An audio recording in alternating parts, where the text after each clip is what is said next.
Once again, it's First Friday in downtown Elkton, January the 3rd. Cecil TV is here on the scene checking out New Year's resolutions with my good friend, Commissioner Earl Piner from Elkton. Earl, what's your New Year's resolution? Hey, I really didn't make a resolution this year. I just wanted to decide on doing the things I've done in 2019 and just making sure that I continue them. If not, make them better than what it was in 2019. Nothing really big with me as far as like exercising and doing all that, because I do it anyway. It's just one of the things in 2020 I want to be able to do is share a little bit more love. Doesn't get any better than that. Thank you, Earl. Thank you. Our random sample of New Year's resolutions includes none other than Elkton fixture and celebrity, Tom. Tom, how you doing? Good, how are you? Good. Tell us about your New Year's resolution. Not to sing Sugar Mountain with you again. Only Love Can Break a Heart by Neil Young. Whatever you sing, you got that rock star look. I am a rock star. It doesn't get any better than that. I'm gonna learn how to play tambourine. I can play this chair. Let's make it happen. Thank you, Tom. Stairway to heaven. Amen. Sing. Amen. And now some First Friday. New Year's resolution, words of wisdom from my good friend Guy. Hi. For 2020, just looking to be a better friend, better brother, and of course, better husband to my wife, and just have a good time for 2020 and continue the laughs. And if there aren't laughs, go create them. Perfect. Thank you. Sure.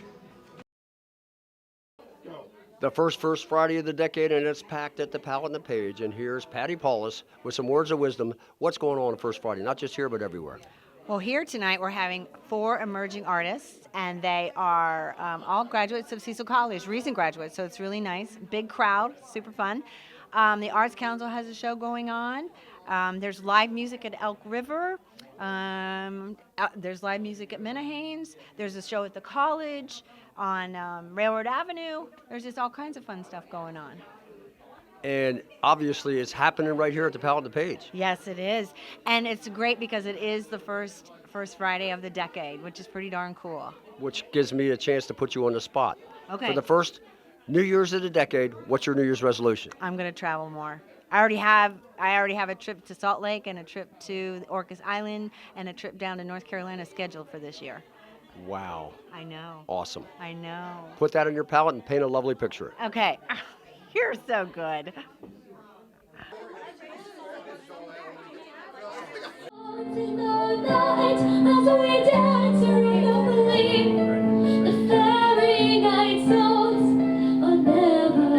All right, we're here with County Councilman Bill Couch. Bill, what's happening down here at the Cecil County Arts Council? It's the first Friday of the year of 2020, and we'd like to encourage everybody to come out and support the Cecil County Arts Council.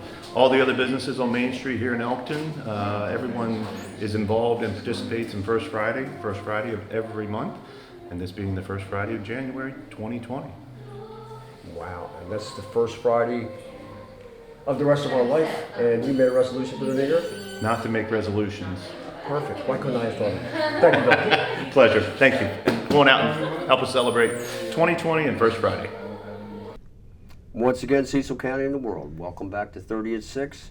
We have a repeat performance on the show by Greg Shelton, who was with us a couple months ago, or maybe a month or so ago, prior to Christmas. Greg, welcome to 30 at 6. Thank you very much for having me. You were talking last time about the European market you were going to do in Chesapeake City. Yes, correct. How did that go? It was wonderful. We had wonderful weather. We had thousands of people show up.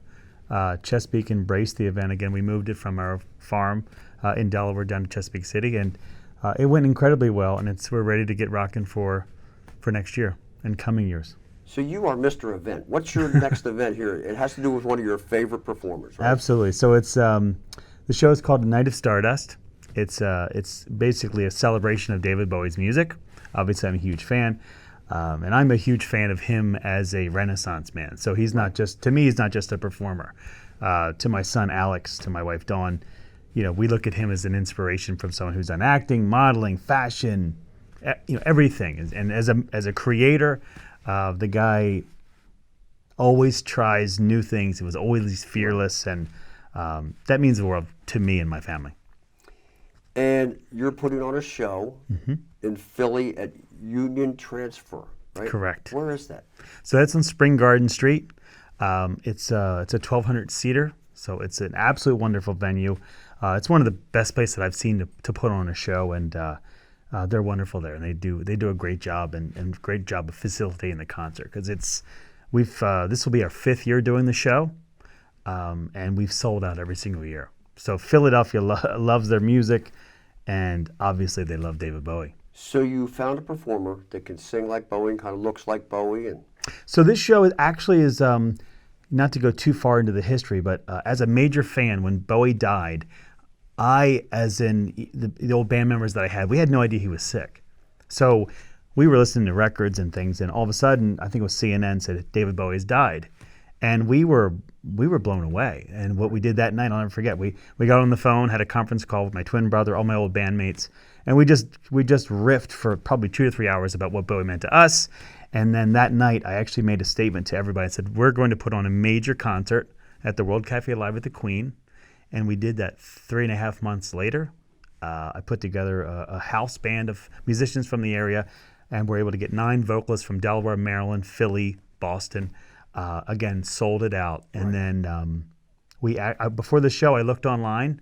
There was an article written about a group of huge Bowie fans from the 70s that called themselves the Sigma Kids. And they actually slept. They were basically ultra fans. So they slept outside his recording studio when he recorded the Young Americans record in Philadelphia. And they would travel back and forth from his hotel every single day. And David Bowie knew them. He invited some of them into the studio to be the first to hear the Young Americans record. And he deemed them the Sigma Kids. So I found them, and I sent them a personal message from me, being a personal guest for the Night of Stardust show, and then we became close friends later. And then after that, the team was formed, and we built Philly Loves Bowie. well, I've told some of my friends and neighbors about this show, and they're very excited about it. If Great. somebody wanted to go, you're telling me it's going to probably sell out. Yeah, we're So you can almost. still get tickets now, though, right? You can get tickets on the Union Transfer website at utphilly.com. But I wouldn't recommend anyone think they're going to get in the day of the show. That usually runs out about 3 to 4 days before the show itself. That's utphilly, PHILLY.com. That's correct. And you can get a ticket to this 5th year of this Bowie tribute. Correct. That sounds pretty cool. Very cool. And it's in Philly, so you have to drive, but there's plenty of ample parking, right? Loads of parking. One thing I wanted to mention, I think that's what makes this show a pleasure for me to put on, and something that I'm proud of is the fact that we've actually, several years, 3 years ago, 2 years ago, and this year, we've had Bowie members perform at the show with us. So 2 years ago, we had a gentleman by the name of Earl Slick, who was an on-off guitar player for Bowie for 20 years. He also played in John Lennon's 2 solo records. And to me, he's probably one of the last badasses of rock and roll. And he has become a friend of mine from the show. And then the last 2 years, we had Ava Cherry, who's performing this year also. She was Bowie's muse for about 6 to 7 years. She dated David Bowie and was his background singer, and brought Luther Vandross onto Bowie's team to record. Oh, wow. Very cool. So we've had several members other than that too, and it's just exciting because it just validates the experience. And 2 guys I wanted to highlight other than the amazing vocalists and the amazing musicians that to actually be involved in the show, but my musical director and vocal director are so vital to the success of this show that I feel like everywhere I go, I toot the horn for these guys, because Dan Kaufman's our music director, and Northeast born and raised Lance Davis is also the vocal director, and these guys absolutely kill it, and without them, this thing would be nothing. Well, I'll tell you what, Cecil County needs to be representing up there in Philly. Absolutely, and I'm doing it. And I think that to all you mom and dads out there who have kids that are doing music or trying acting or stuff, I can only tell you that I'm proof that if you try hard and teach your parents why you have these passions, parents should get off their butts and support their children and make sure that the arts are always developed and cared for. Amen. Absolutely. What else can we say? This Saturday. That's it. utphilly.com. Get your tickets now. Cecil County has loads of Bowie fans, and you can travel up to Philly. It's not that far away. Thank you, Greg. Thank you very much. Appreciate it.